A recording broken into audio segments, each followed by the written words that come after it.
News Live at 6, Taking Back the Night, an annual event focused on combating sexual violence. Plus, the One University Awards were last night. How the university is celebrating its best. And the latest on the tariff tensions between the U.S. and China. News Live at 6 starts right now. This is CitrusTV News Live at 6, your campus news leader. Last night, students packed the Shine Student Center for the annual Take Back the Night event. Good evening and welcome into News Live at 6. I'm Mike Lamorte. And I'm Jake Morel. The event is aimed at bringing awareness to issues of sexual violence. Our Colleen Nakuda was at the event and has more on how the event is supporting students. Syracuse University students, faculty, and community members joined together at Barnes to speak out against sexual and relationship violence at Take Back the Night. The event was more than just an annual tradition, but a piece of a global movement that gives a voice to survivors and demands action. They raise awareness for issues like sexual assault, stalking, and harassment, while also changing the attitudes that allow interpersonal violence to continue. So I think Take Back the Night is such an important event for helping survivors because when you haven't gone through a traumatic event like that, sometimes it's difficult to know how you can help people that have. And I just think everybody here, some may be survivors, some not, but all together, it's just a great opportunity to learn how you can be the support system that you'd want for yourself if you were in that position. As a part of this year's campaign, the university is also encouraging departments and student organizations to take part in the hashtag #IWillTBTN Stars campaign, displaying stars and flyers as visible signs of solidarity. For over 40 years, the Take Back the Night event has taken place all around the world, and tonight the message still resonates. No one should have to walk alone in fear. We worked really hard to ensure that this would be a place where survivors and allies felt comfortable to speak up. Title IX is waived here tonight for the purpose of allowing individuals to speak freely about their experiences and not feel that their liberties would be under attack in any way. The evening fosters allyship and advocacy in regards to rape culture that occurs both in society as well as college campuses, and organizers hope to meet survivors wherever they may be in their healing journey. Reporting from Syracuse, Colleen Nakuda, CitrusTV News. Thanks, Colleen. Yesterday was the 1U award ceremony. Our Alex Burstein joins us live now outside of the Hendricks Chapel. Yeah, guys, a couple of hours ago it was packed. Now a lot more empty, but the Hendricks Chapel, home to this year's One University Awards, and just about everyone you can imagine honored, from undergrad students all the way up to people who have worked here for over 55 years. Here's what it looked like inside the chapel.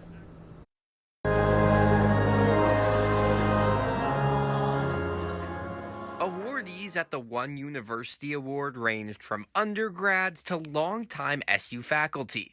Claire Sicoli won the Seinfeld Award. As just a senior, she was one of the youngest awardees, but now she has new people to look up to. I can look to the example of so many other people who got awards today and know, like, I want to be like them when I grow up, and I'm not done growing yet. Sicoli won the award in part due to her work in creating an event on campus, building beds for kids in need. Over 100 people were honored today for a range of reasons, and that's the beauty of the event, according to Brian Conkle, the Dean of Hendricks Chapel, which hosted the event. So I think it's really important for us to pause and to celebrate the amazing people that make this place what it is. Conkle's helped preside over the event for 8 years, but everyone is different. Because it's different people being rewarded. So what's nice about this ceremony is there is a ritual to it and there's a newness to it. And to see that happen over time is really special. The most prestigious award, the Chancellor's Medal, was awarded to longtime faculty Bill Copeland and Sydney Johnson. But every award meant something to someone. It's all over and you can see the success, and then to even be celebrated for that sort of work, I will go to bed smiling tonight, I can tell you that.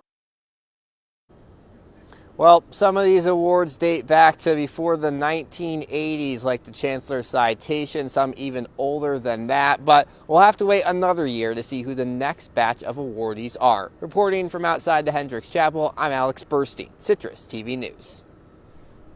Alex, thank you. Well, from the chapel to the theater, Syracuse City Ballet is presenting Our Voices this weekend. The show features 3 female choreographers and aims to showcase underrepresented communities. The 2 performances are tomorrow at 2 and 7 p.m. at Inspiration Hall. Tickets are available online at the Syracuse City Ballet website.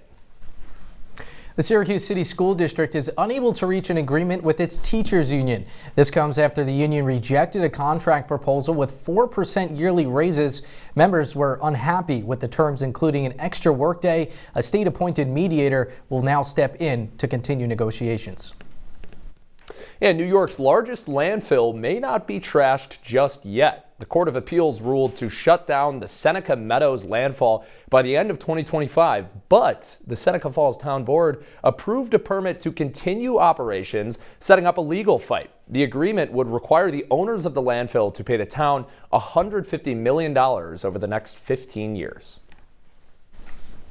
Governor Kathy Hochul says the Safe Options Support Program has now helped more than 1,000 New Yorkers. She's now proposing $33 million for the program in next year's budget. That's about $2 million decreased from this year's budget. Safe Options Support connects homeless individuals with permanent housing.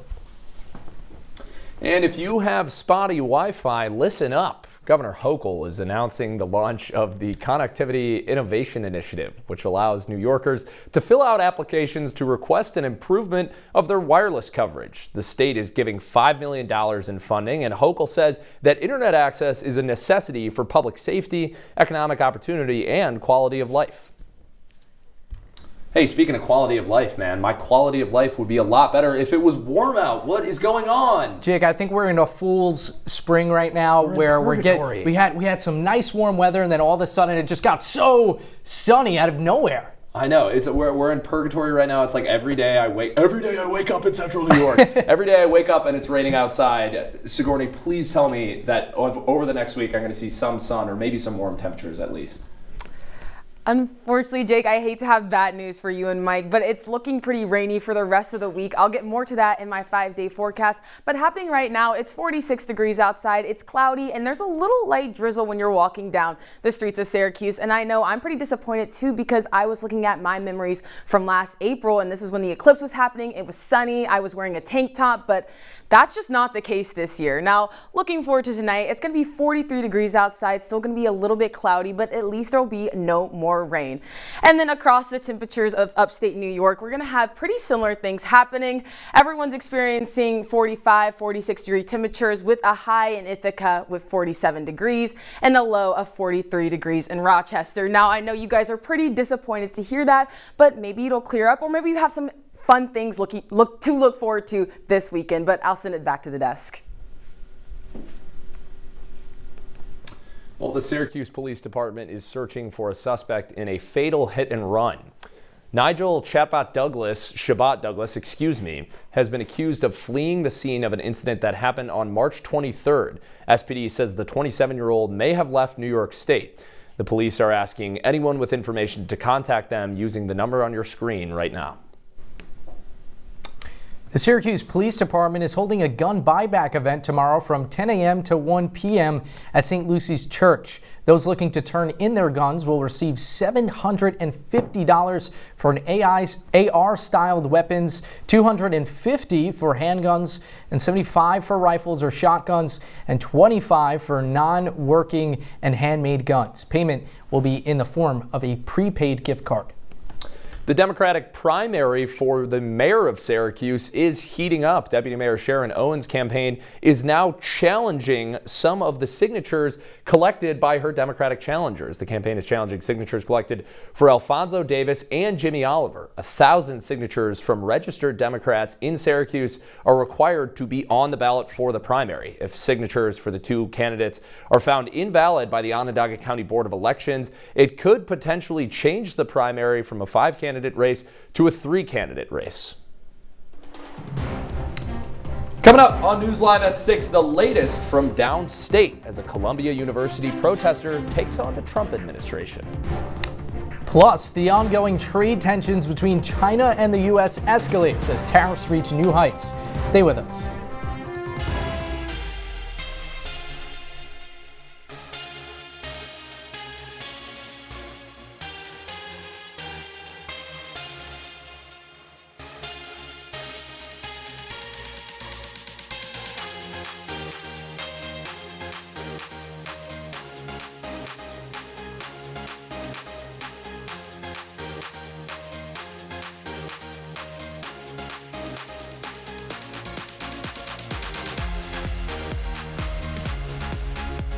Welcome to Live from Studio B.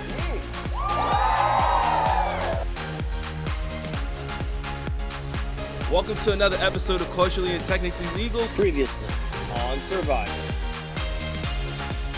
Welcome back to the Esports Juice Box, where we break down this week's esports news into digestible sizes for easy consumption.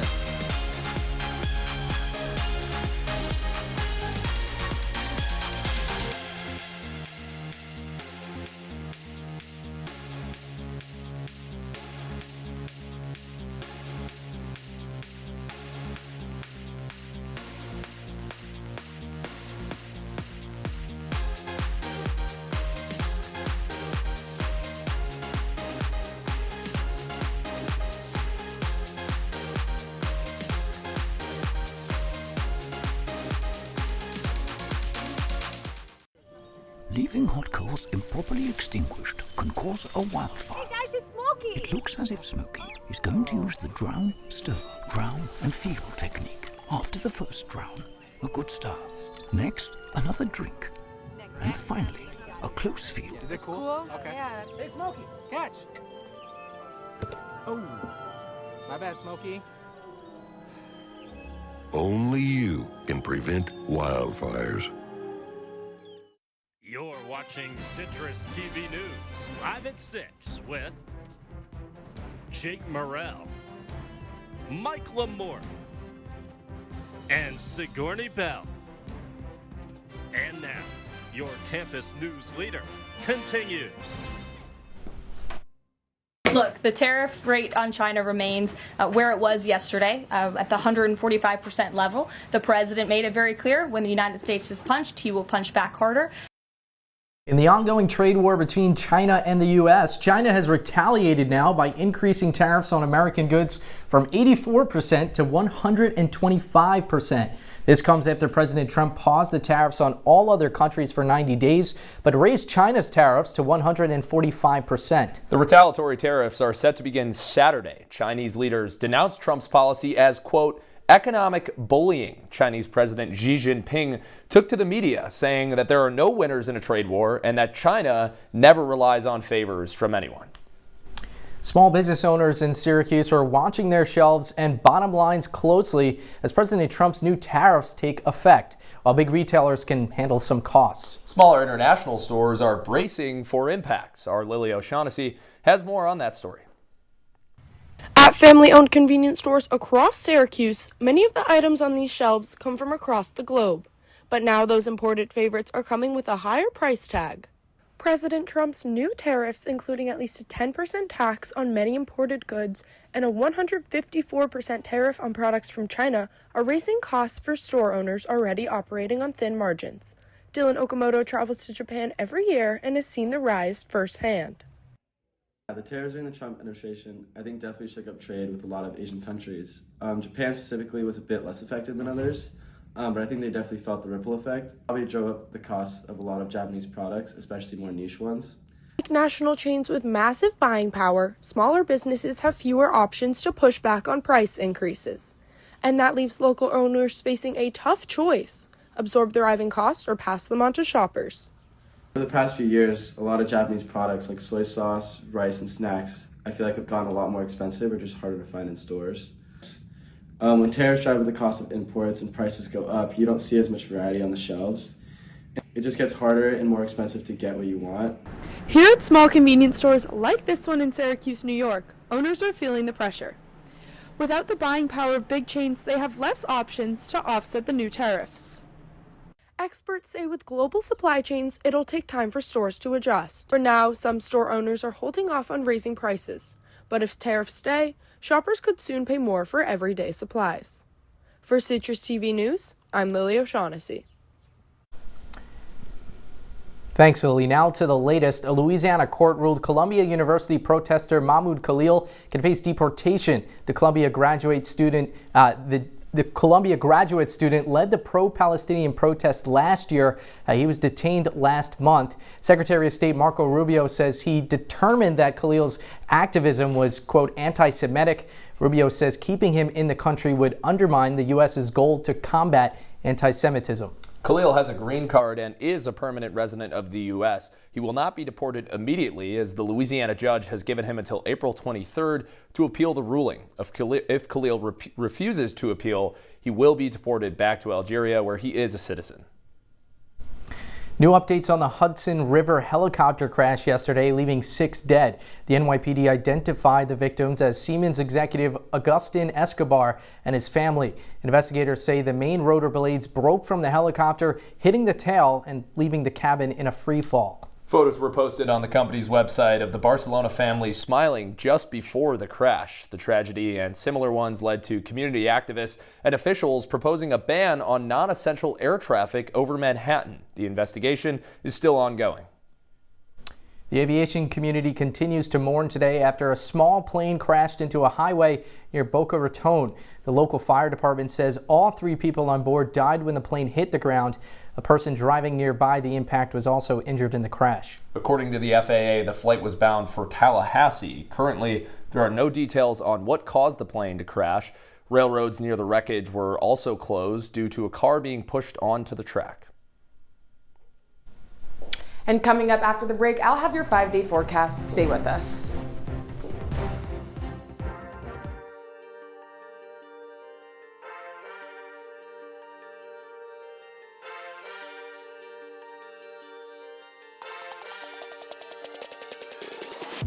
Welcome back to this week's episode of the Sideline Squeeze. I'm Victoria Daly. And I'm Lindsay Aarons. Jumping right into Thursday night football, the Commanders took on the Eagles last night. 3-0 the last 3 games. Virginia Tech is coming to the Dome tomorrow. Fran Brown has just totally changed the culture of Syracuse football for the better.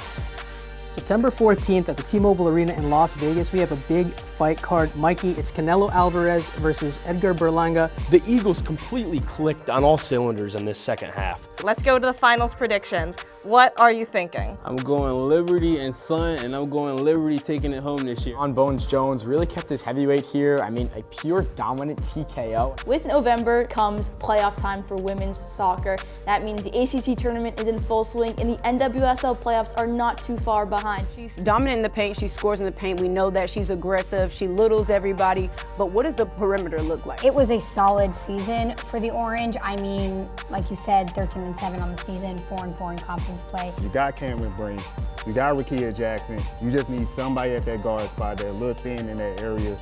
That could be a dangerous trio in the WNBA.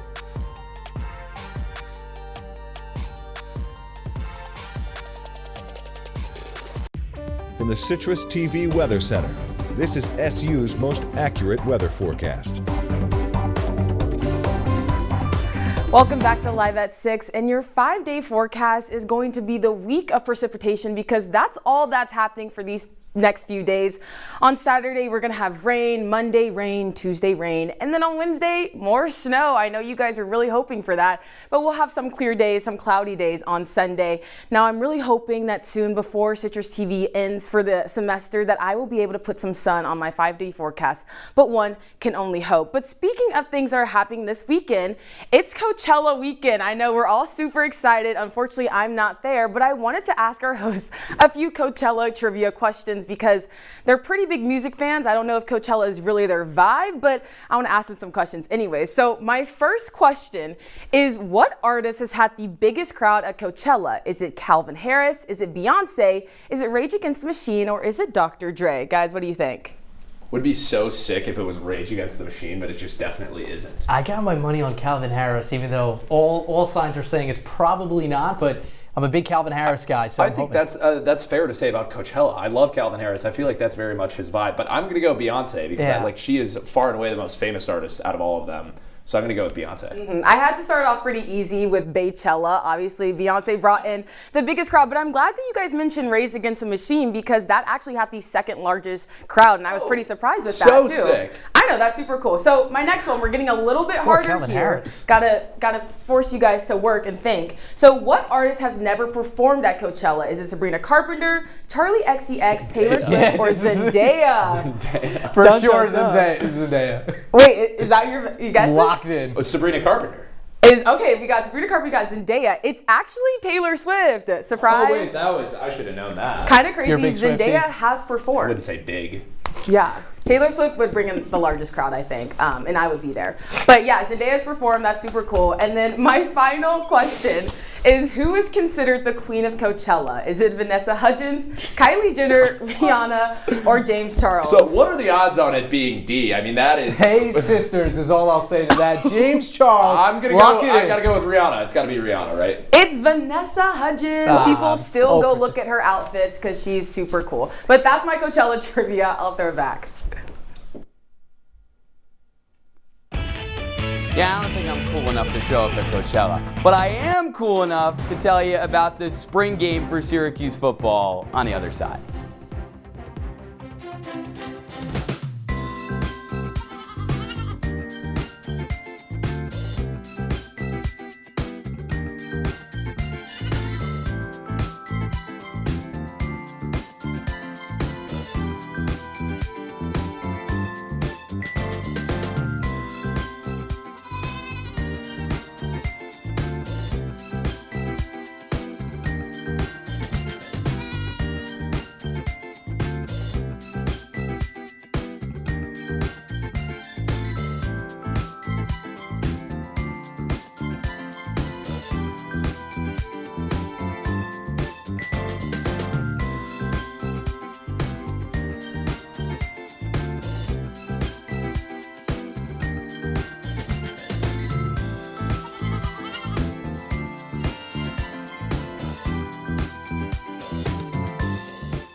They took over my bedroom. Come on, come on.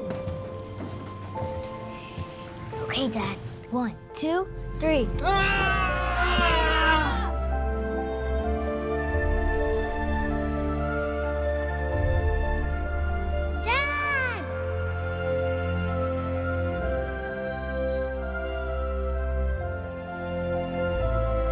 You saved me. Dad? Are you okay? I'm fine, dear.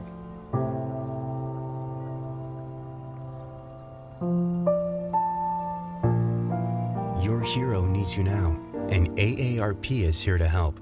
Find the care guides you need at aarp.org/caregiving. And now, your Citrus TV Sports Report. Football is back in Syracuse. Kind of. Welcome into sports. I'm Ian Nicholas. The Syracuse spring game is tomorrow afternoon. The second under head coach Fran Brown, a game that he totally revamped last year with a quarterback in Kyle McCord, but now this year a new quarterback. Here's what you need to know about Syracuse's new QB1. This guy, Ricky Collins, redshirt sophomore from LSU. This is going to be his first start at the collegiate level, period. I know it won't really count, but he'll have a chance to show out in front of a Dome faithful. And if you don't believe in him yet, well, his head coach, Fran Brown, claims that Collins already has a fan in his predecessor, Kyle McCord. He's just really impressed with his football knowledge in the classroom and how he sees football and believes football. Kyle, we just talked Sunday about him, and Kyle was like, he's sharp, coach. He really understands the game, and you could tell he was paying attention when he was at LSU. Let's see if he can bring that SEC skill to the ACC. But if you want to see this scrimmage, you got to go at 3 o'clock tomorrow. Gates open at 2 inside the Dome. I'm actually going to be honored on the field for participating for CitrusTV 7-on-7 team, by the way. So, I mean, you can't miss that. And it's free, so you should go there. Cuse.com, that's how you get your ticket. It's a 90-minute scrimmage. Pads will be on. There will be contact. No Colorado on the other side, but you cannot deny Fran Brown has brought the physicality back to this event. I'm so excited I can't even get my words straight. I'm also excited for the game that you see behind me. Remember this one? Cornell-Syracuse from a year ago, a classic down in Ithaca. Well, this year it plays out on Long Island between number 1 and number 4 in the country. And Cornell, the number 1 team in the crew, they have the best goal scorer in the country in C.J. Kirst. You can't stop him. You can only hope to contain that guy. You know, hopefully it's just not give them easy opportunities. You know, things like don't slide off them on face-off wins, fast breaks, slide off the other guys, that sort of thing. So, you know, we'll do our best and get, Coach O's always got a good plan. So we're hoping we can execute it and have some luck with it. Really inspiring stuff from Coach Gate. I mean, you look in the bottom right of your screen, nearly 50 goals in 10 games for C.J. Kirst. He is unbelievable, but so is Syracuse's star attackman, Joey Spallina, a 4-goal effort in a big win last weekend against Notre Dame. We'll see how it plays out tomorrow at 4 o'clock for live updates from Citrus TV. Follow at JohnBaccio23 on Twitter all afternoon long.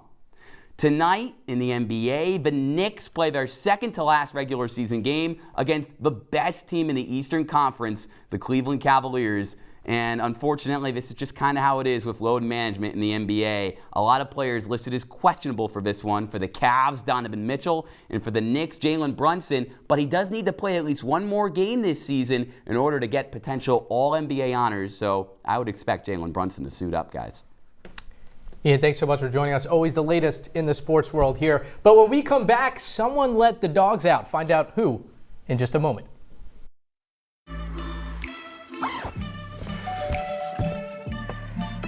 Yo, camping buddy. Okay, you guys ready? Dude, I thought you were driving. I thought you were driving. Oh, I never said I was driving. I definitely can't drive. Okay.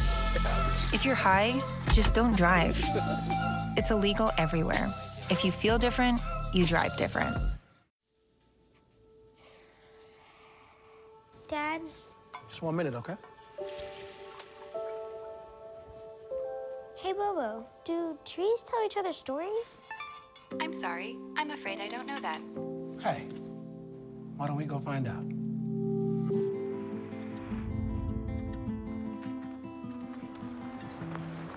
Listen. Do clouds take naps? I couldn't tell you.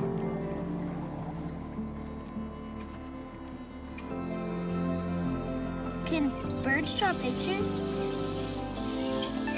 I don't have an answer for that. Dad, do stars visit their friends? Look!